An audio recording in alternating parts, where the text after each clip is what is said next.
Egypt की valley of the Kings में से जब इजिप्शियन किंग टूटन खामून का खजाने से भरा टूम डिस्कवर किया गया तो इस खबर ने पूरी दुनिया में हलचल मचा दी थी। 26 फीट पहाड़ के अंदर छुपा हुआ ये टूम 3000 सालों में पहली बार खोला गया था, जिसके अंदर लातादाद खजाने और किंग टूटन खामून की ममी भी मौजूद थी। इस टूम में से मिलने वाला सोना बिल्कुल प्योर था और इसका टोटल वजन 1,03,000 तोला सोने के बराबर था, जो तकरीबन एक टोयोटा गाड़ी के वजन के बराबर बनता है। वैसे तो इस टूम से मिलने वाला तमाम खजाना और गोल्ड प्राइसलेस है, लेकिन अगर एक एस्टिमेट लगाया भी जाए तो आज के दौर में इसकी कीमत 5.5 अरब रुपयों के बराबर है। डिस्कवर होने के बाद आर्कियोलॉजिस्ट ये देखकर परेशान थे कि आज के मॉडर्न दौर में भी इतना ज्यादा सोना पहाड़ों से ढूंढने और निकालने में एक माइनिंग कंपनी को कम से कम भी 10 साल लग जाते हैं। तो आखिर 3000 साल पहले, जब ना ही कोई मशीनरी थी और ना ही कोई टेक्नोलॉजी, तब एंशिएंट इजिप्शियंस ने ये सोना निकाला तो आखिर कैसे और कहां से? फ्रेंच गोल्ड एक्सपर्ट थॉमस फॉशर अपनी टीम के साथ इस मुश्किल तरीन चैलेंज का राज जानने के लिए मैदान में उतर आए। सबसे पहले थॉमस ने मिलने वाले सोने को कई सालों तक अच्छी तरह स्टडी किया और उसकी कॉम्पोजिशन मुख्तलिफ जगहों से निकलने वाले गोल्ड से कंपेयर की। कई सालों के बाद आखिरकार थॉमस और उसकी टीम को ये तो मालूम पड़ चुका था कि टूटन खामून की टूम से मिलने वाला सोना भी किंग्स वैली के आसपास के पहाड़ों से ही निकाला गया था। अब चैलेंज था वो पहाड़ ढूंढने का जहां से एंशिएंट माइनर्स इतना ज्यादा सोना निकालते थे। लेकिन ये टास्क कोई हल्का फुल्का टास्क नहीं था। किंग्स वैली के गिर्द हजारों पहाड़ मौजूद हैं और ये जानना कि सोना कौन से पहाड़ से निकाला जाता था, ये वाकई एक इंतहाई मुश्किल तरीन काम था। फ्रेंच गोल्ड एक्सपर्ट थॉमस फॉशर अपने एक आर्कियोलॉजिस्ट दोस्त के साथ मिलकर किंग्स वैली से 80 किलोमीटर दूर एक सहरा में पहुंच गया, क्योंकि इस डेजर्ट में कई ऐसे पत्थर मौजूद हैं जिनके अंदर सोने के जर्रात छुपे हैं। इसी वजह से उनका मानना था कि अगर टूटन खामून के टूम से मिलने वाला सोना भी इसी डेजर्ट से निकाला गया था तो यहाँ माइनिंग ऑपरेशन के कोई न कोई निशानात जरूर मिलेंगे। ये सहरा 1,36,000 स्क्वायर किलोमीटर तक फैला हुआ है, जहाँ गर्मी और पानी की शॉर्टेज की वजह से जिंदगी न होने के बराबर है। थॉमस का मानना था कि इतना ज्यादा सोना अगर इसी सहरा के किसी पहाड़ से निकाला गया होगा तो जाहिर है उसमें काफी ज्यादा मैन पावर भी लगी होगी। थॉमस और उसका साथी इसी खोज में सहरा के अंदर जाते रहे। इस बंजर सहरा में कई घंटों तक सफर करने के बाद काफी अंदर जाकर उनको पहाड़ के नीचे एक अजीब मंजर देखने को मिला।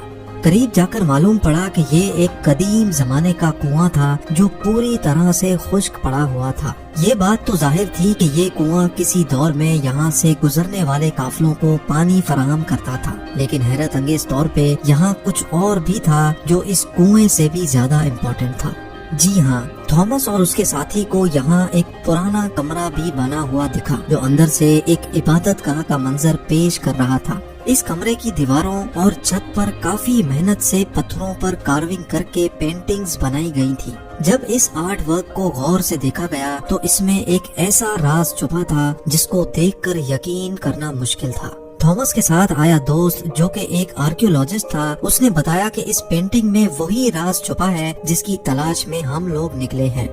पेंटिंग में जाहिर था कि सहरा में बना ये कुआं और रेस्ट रूम इस सहरा का सबसे पहला स्टॉप है, जहां पर एंशिएंट गोल्ड माइनर्स आराम करने के लिए रुकते थे। एंशिएंट इंजीनियर्स ने गोल्ड माइन तक जाने के लिए कुओं और रेस्ट एरियाज का एक नेटवर्क बनाया हुआ था। एक अंदाजे के मुताबिक हर एक रेस्ट एरिया 70 से 80 किलोमीटर के फासले पर बना हुआ है और एक रेस्ट एरिया से दूसरे तक पहुंचने के लिए माइनर्स की टीम को कई दिन लग जाते होंगे। जहां इस रेस्ट एरिया से मिलने वाली इंफॉर्मेशन से थॉमस और उसका साथी बहुत खुश भी हुए, वहीं दूसरी तरफ उनको ये भी मालूम पड़ गया था कि ऐसे कई स्टॉप्स तक उनको आगे मजीद ट्रेवल करना है, क्योंकि जिस मंजिल तक पहुंचने के लिए थॉमस कई सालों से इंतजार कर रहा था और वो मंजिल अब बहुत ज्यादा करीब दिख रही थी। इसी वजह से उन्होंने सहरा की गहराई में जाने का फैसला किया।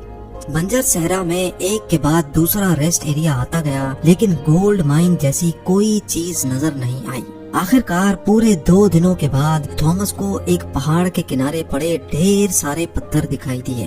देखने में तो ये एक नॉर्मल सीन था, लेकिन थॉमस का मानना था कि ये जगह एंशिएंट गोल्ड माइनर्स का कैंप लगती है, और हुआ भी कुछ ऐसा ही। जी हाँ, इस जगह पर पत्थरों से बने कुछ ऐसे टूल्स मिले जिनकी मदद से पत्थरों को तोड़कर उनके अंदर से सोना निकाला जाता था। ये पत्थर जो दिखने में एक नॉर्मल पत्थर लगता है, इसको इस टूल की मदद से तोड़कर क्रश किया जाता था और फिर उस क्रश में से सोने के जर्रात अलग किए जाते थे। जब इस जगह मजीद सर्चिंग की गई तो यहाँ गोल्ड माइनिंग के कई टूल्स जमीन पर पड़े दिखाई दिए। क्योंकि थॉमस को एंशिएंट गोल्ड माइनिंग टेक्निक्स के बारे में काफी ज्यादा जानकारी थी, इसी वजह से उसका मानना था कि एंशिएंट माइनर्स इन पहाड़ों को खोद खोद कर इनमें टनल्स बनाते थे। इन टनल्स में खास किस्म के पत्थर ढूंढकर उनको इस माइनिंग कैंप में लाया जाता था, जहां वो इस वक्त मौजूद है। माइनिंग कैंप में मौजूद माइनर्स की दूसरी टीम इन पत्थरों को क्रश करके इनमें से सोना निकालती थी और फिर वो सोना किंग्स वैली में भेजा जाता था। थॉमस को एक एंशिएंट गोल्ड माइनिंग कैंप तो मिल चुका था, लेकिन अफसोस इस बात का था कि जिन टनल्स की वो बात कर रहा था, ऐसा एक भी टनल उसको दिखाई नहीं दिया। शायद हजारों साल पहले खोदे गए टनल्स कमजोर थे और अर्थक्वेक्स की वजह से कोलैप्स हो चुके थे। एक्सपर्ट्स का मानना है कि गोल्ड माइनिंग का ये तरीका बहुत ही ज्यादा मुश्किल है। अगर उस दौर में 100 लोग एक हफ्ते तक गोल्ड माइनिंग का काम करते होंगे तो उसमें से वो सिर्फ 1 स्पून गोल्ड का इकट्ठा कर सकते होंगे। यानी ये कहना बिल्कुल भी गलत नहीं होगा कि टूटनखामुन की टूम से मिलने वाला गोल्ड माइन करने में हजारों एंशिएंट माइनर्स एक ही वक्त में काम करते थे, लेकिन फिर भी उनको ये टास्क कंप्लीट करने में कई साल लगे होंगे।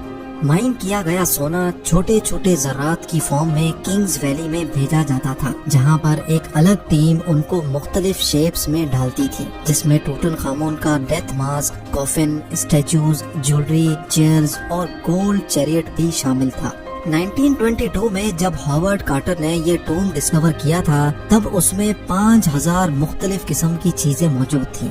इन तमाम चीजों का कैटलॉग बनाने में ही ब्रिटिश आर्कियोलॉजिस्ट को पूरे 10 साल लग गए थे। मिलते हैं अगली शानदार वीडियो में।